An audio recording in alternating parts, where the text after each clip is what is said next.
ಕೆಲವೊಂದು ಟಿಪ್ಸ್ನ ಫಾಲೋ ಮಾಡಿದ್ರೆ ಹತ್ತಿಯಷ್ಟು ಮೃದುವಾಗಿರುವಂತಹ ಚಪಾತಿನ ಮಾಡ್ಕೊಳ್ಬೋದು. ನೀವು ಬೆಳಗ್ಗೆ ಚಪಾತಿ ಮಾಡಿಟ್ರೆ ಸಂಜೆವರೆಗೂ ಅಷ್ಟೇ ಸಾಫ್ಟಾಗಿ ಯಾವ ರೀತಿ ಮಾಡ್ಬೋದು ಅಂತ ಈ ವಿಡಿಯೋದಲ್ಲಿ ನೋಡೋಣ. ನಾನು ಇಲ್ಲಿ ಒಂದು ಅರ್ಧ ಕೆಜಿಯಷ್ಟು ಗೋಧಿ ಹಿಟ್ಟನ್ನು ತೊಗೊಂಡಿದ್ದೀನಿ. ಗೋಧಿ ಹಿಟ್ಟಿಗೆ ಸ್ವಲ್ಪ ಉಪ್ಪು, ಒಂದು ಸ್ವಲ್ಪ ಎಣ್ಣೆ, ಒಂದು 2-3 ಸ್ಪೂನಷ್ಟು ಎಣ್ಣೆ ಹಾಕ್ಕೊಳ್ತಿದ್ದೀನಿ. 1 ಬಟ್ಲಷ್ಟು ಮೊಸರು ಹಾಕ್ಕೊಳ್ತಿದ್ದೀನಿ. ಈ ರೀತಿ ಗಟ್ಟಿಯಾಗಿರೋಂತಹ ಮೊಸರು ಹಾಕ್ಕೊಂಡ್ರೆ ತುಂಬ ಸಾಫ್ಟಾಗಿ ಚಪಾತಿ ಬರುತ್ತೆ. ಸ್ವಲ್ಪನೇ ನೀರು ಹಾಕ್ಕೊಂಡು ಈ ರೀತಿ ಸಾಫ್ಟಾಗಿ ಕಲಸಿಟ್ಕೊಳ್ಬೇಕು.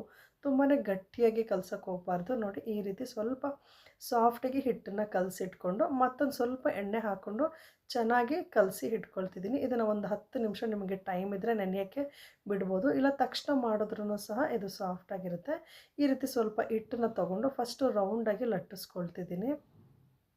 ನೋಡಿ, ಇಷ್ಟು ಲಟ್ಟಿಸ್ಕೊಂಡ್ಮೇಲೆ 1 ಸ್ಪೂನ್ ಎಣ್ಣೆ ಹಾಕ್ಕೊಂಡು ನಾನು ತೋರಿಸಿದ್ದೀನಲ್ವ ಅದೇ ರೀತಿ ಕಟ್ ಮಾಡಿಕೊಂಡು ಫೋಲ್ಡ್ ಮಾಡಿಕೊಂಡು ಅರೆದ್ರೆ ಚಪಾತಿ ತುಂಬ ಸಾಫ್ಟಾಗಿ ಬರುತ್ತೆ. ನೋಡಿ, ಈ ರೀತಿ ಮತ್ತೊಂದು ಸಲ ಫೋಲ್ಡ್ ಮಾಡಿಕೊಂಡು ಈ ರೀತಿ ಲಟ್ಟಿಸ್ಕೊಳ್ಬೇಕು.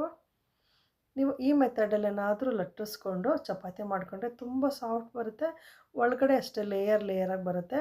ಲಟ್ಟಿಸ್ಬೇಕಾದ್ರೆ ತುಂಬ ಪ್ರೆಷರ್ ಹಾಕಿ ಲಟ್ಟಿಸ್ಕೊಳ್ಬಾರ್ದು, ಹಗುರವಾಗಿ ಲಟ್ಟಿಸ್ಕೊಳ್ಬೇಕು. ನೋಡಿ, ಈ ರೀತಿ ಲಟ್ಟಿಸ್ಕೊಂಡು ಹಂಚನ್ನು ಚೆನ್ನಾಗಿ ಬಿಸಿ ಮಾಡಿಕೊಂಡು ಚಪಾತಿನ ಬೇಯಿಸ್ಕೊಳ್ಬೇಕು. ಚಪಾತಿ ಹಂಚಿನ ಮೇಲೆ ಹಾಕಿದ ತಕ್ಷಣ ಈ ರೀತಿ ತಿರುಗಿಸ್ಕೊಂಡು ಎರಡೂ ಸೈಡ್ ಎಣ್ಣೆ ಹಚ್ಚಿ ಬೇಯಿಸ್ಕೊಳ್ಬೇಕು.